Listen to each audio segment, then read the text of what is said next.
Hey, this is Steve with NSYSA, and I want to give you a quick primer as to why people may say, well, why isn't my RMA coming across on my NSYSA profile? Here's some of the reasons and rationales. Behind the scenes, NSYSA does not maintain your risk management authorization. That is done at the state level through a system called Affinity. All that the NSYSA system does when you log on, it takes up to 5 verification points and it matches those to make sure that you are really you. And if we have those matches between the user that is presenting themselves at NSYSA and the approved Affinity user, then great. Your credentials are brought across and you can use the system as you are authorized. However, should you not have a match in one of those 5 points, which is first, middle, last name, date of birth, or zip code, then NSYSA will not be able to authenticate you with the state Affinity system. So here's a couple of very common areas that people get tripped up and why they do not find that their NSYSA profile syncs with Affinity. Sometimes it's the first name, and it could be that you are using a legal name such as Robert on Affinity, and yet you're using a common name such as Bob on the NSYSA site. That would not result in a sync.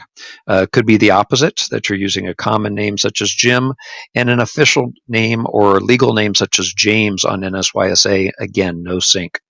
If you are using a middle name, make sure that it matches and mirrors identically. So if in Affinity you're using your middle name such as Glenn and you only put a single initial, no match.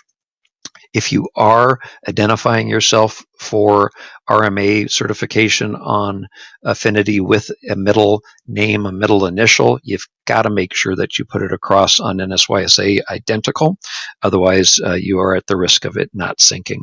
You don't have to worry, though, if you are using a surname such as Junior, Senior, the third, and so forth, because that is not a part of the matching equation.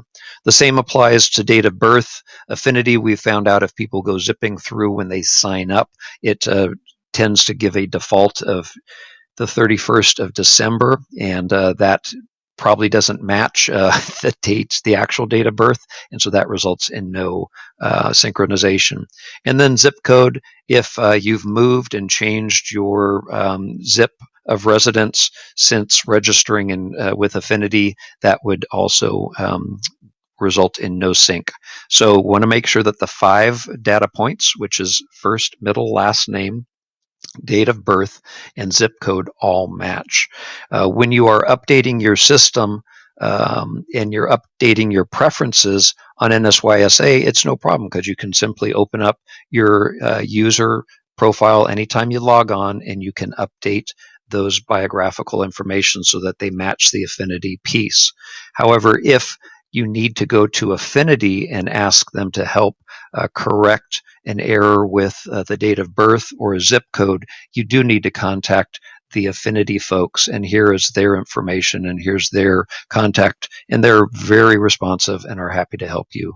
But the goal is that everybody has an RMA number that is valid in the state Affinity system and is brought across every time they log on to the NSYSA site.